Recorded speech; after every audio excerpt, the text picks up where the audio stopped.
I've switched back from my iPhone 17 Pro for the last week, but I have some thoughts. Let's talk about it. In case you guys haven't noticed, I've been gone for the last week because I was on vacation. I needed it and it was awesome. I went to Tenerife, an amazing Canarian island belonging to Spain. And it was an amazing experience. I loved it so much, if you guys are wondering. But I wanted to take my iPhone 17 Pro with me. I want to take these cameras, I want to take the phone and all, to actually test it on a hot environment. Because I haven't taken an iPhone 17 Pro to a very hot environment, and so I could not test my biggest gripe with the iPhone 16 Pro Max. It was the overheating issue. And so I took the iPhone 17 Pro, but before the trip, I wanted to make sure this was in its prime condition. If you don't know, my iPhone 17 Pro had issues, and the reason that I switched back to the iPhone 16 Pro Max was the fact that the iPhone 17 Pro's buttons sticked. They were very glued, they didn't work, and so I had some defects on my iPhone 17 Pro. Then I pushed it to the side and I switched to my iPhone 16 Pro Max. Loved the big screen, and I have made some videos talking about that, so go check it out on my YouTube channel. But I decided to take this iPhone and make it completely new. And so I took it to Apple and decided to actually get a check on it. They kept the phone for like 5 days and they took me back and said, the iPhone is done, we replaced the whole shell, the old outside shell. Everything that's orange is new. And I was like, oh my God, they charged me nothing, it was $0 and the iPhone is completely new. I only have the inside and the display, which was also brand new. So now I have a completely brand new iPhone 17 Pro to test out. And I took this iPhone to the Canary Islands. And let me say you guys, I was very, very surprised in some areas, but again, like always, disappointed in others. My biggest gripe with the iPhone 17 Pro keeps being the size of the display. I completely regret not buying the iPhone 17 Pro Max, and that's probably the biggest regret that I have with the iPhone 17 Pro. As for the rest, they are very, very small grabs and advantages that I've noticed over the last week. Yes, I love that 4x telephoto lens, that was awesome. And obviously, I also enjoyed a lot the fact that the phone being very cool. I think that the iPhone being made of aluminum has its ups and downs. But for the trip, I decided to take a case. I don't want to risk getting this iPhone damaged again because it's completely brand new. And so I took this Pitaka case. This is an Ultra Gear Pitaka case. It's awesome, protects your iPhone really, really well. And it's a matte black, so it gives a different color to the iPhone 17 Pro. And I was really surprised to find out that with this case on, you don't notice that big of a difference between the titanium frame and the aluminum, obviously. But it looks awesome. Black and orange, perfect color combo of my YouTube channel. And so I found out that this aluminum body doesn't overheat, ever. I was in like 25, 26, 27, 30 degree weather every single time. On the mountains, on the deserts, even more hot. And the iPhone never overheated. Took videos, photos, everything. The iPhone 17 Pro behaved really well. I even went on a volcano. So I'm here at Dade National Park, Dade volcano but behind me, and I want to talk about the iPhone 17 Pro's camera that I've been using for the last week on my vacation because I sent it back like I told you, and now it's been repaired and I've been testing it for the last week, and I gotta tell you, this is an amazing iPhone, an amazing phone. I was a bit disappointed at first and I was regretful of it, but now testing out the cameras, I truly appreciate the 4x telephoto. Even though I think that it doesn't justify the upgrade over the 5X, the 16 Pro Max, it's a nice upgrade to have on the iPhone 16 Pro to the iPhone 17 Pro. So yes, on the iPhone 17 Pro Max, the 40 megapixel telephoto makes a huge difference whenever taking telephoto shots, portrait photography, photos of the volcano behind me. I can zoom in with the iPhone pretty easily if I click on the camera and quickly access the 4X telephoto, take a beautiful shot to show you. And obviously, if I zoom in with the 8X, there we go, just like that, you can instantly see that the zooming capabilities on that volcano are pretty insane. I'm pretty far away out of it. You see snow and the tip and the top of the volcano. 40X is the maximum you can zoom on the iPhone 17 Pro, going back for 1, and then the ultra-wide camera.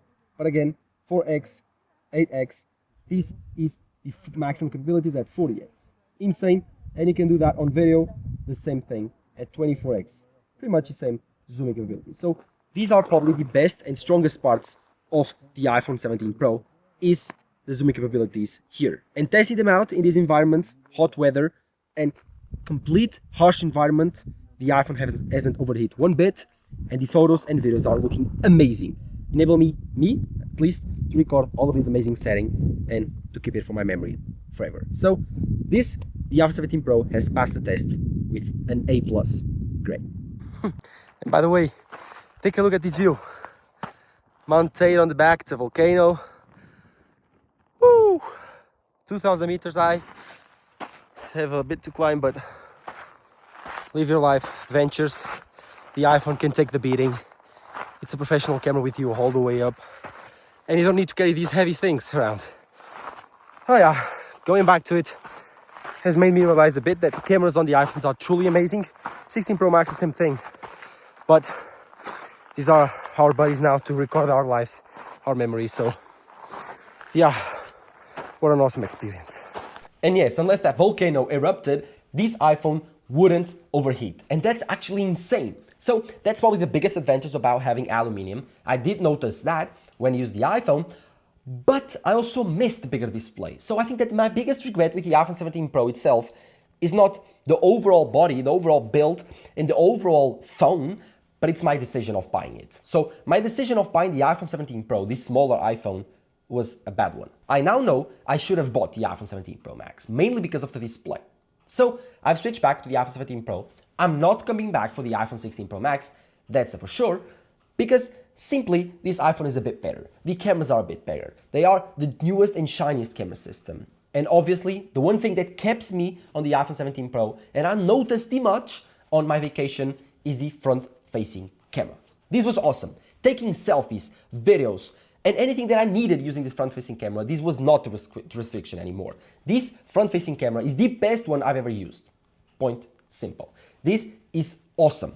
For me, it's the best feature about the iPhone 17 Pro. For me, it's the only feature worth upgrading for on the iPhone 17 Pro, and you do notice that big of a difference. The battery life was something that I was kind of disappointed sometimes and very surprised in others. It's kind of weird, I know, but the battery life on the iPhone 17 Pro was really good in some days and others completely dead. The only thing is that this is not a very fair judgment because I connected this iPhone all the time to my rental car because I need to use Apple CarPlay using a cable, so it was charging throughout the day. But if I did not use my car on a normal day of use, this iPhone lasted me throughout the whole day, reaching at night with minimum battery. So I would say like 10%. It's an all-day iPhone for vacation, but it isn't the best. So I think that the iPhone 17 Pro has good battery life for its size specifically, but if you want truly all-day battery life with no concerns on your vacation, buy the Pro Max. For me, the display makes it all. The 17 Pro Max's display, 6.9 inches, bright, big, it's the reason to buy it. But the battery life could be another reason to get the iPhone 17 Pro Max. So I would say that the iPhone 17 Pro itself, I regret buying. The iPhone 17 Pro itself, its size, I think it's not great. And I prefer the 16 Pro Max. But the generation iPhone 17 Pro, so the 17 Pro plus Pro Max, I think was a very small upgrade, but you can notice some differences, specifically on the overheating side, especially on hot weathers. That I need to give Apple credit because it was an awesome work they did with the aluminum body dissipating heat and specifically the front-facing camera. The rest, the 8x telephoto, the 4x telephoto, they are great. They are amazing. They take amazing photos. As you saw on the volcano, it did an amazing job. But, it's a big but, I think that if you have a 16 Pro Max, a 15 Pro Max, or even a 15 Pro, 16 Pro, you shouldn't upgrade. The upgrades are very small. The only thing that I would say that these cameras actually surprised me a lot was with the video capabilities and the HDR.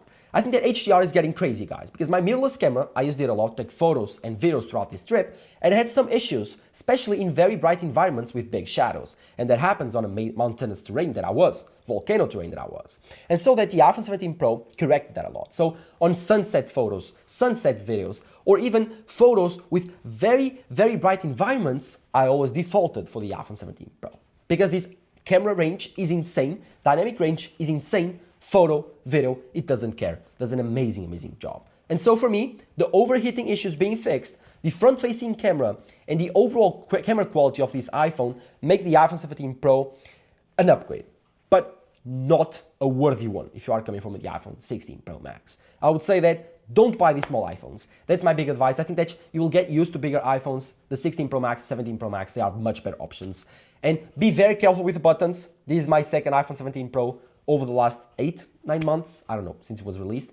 And yeah, that was an issue. Apple fixed it under warranty, but still, kind of sucks. But the week now is over. This was my experience with the iPhone 17 Pro on my vacation. I will still keep using it as my main iPhone. I need to highlight another product that I loved, and I've talked about on my YouTube channel, is this MacBack Tech wallet. This is amazing. This wallet is findable via the Find My app, makes a sound, keeps like 6 7 cards on it, and magnetically attaches on the back of your iPhone, just like that. For vacation is awesome. You also have a pull system right here, and it charges via MagSafe. So you couldn't ask anything better. This is an awesome purchase, and I will leave the link in the description down below. They are not sponsoring today's video. Simply, I used their wallet in my vacation. And Pitaka's case also, I will leave the link in the description down below. They were both awesome, and they are both awesome accessories. And if you want an iPhone 17 Pro accessory video, let me know in the description down below. Thank you guys for watching. Drop a like down below, subscribe to the channel. See you next time. Bye-bye.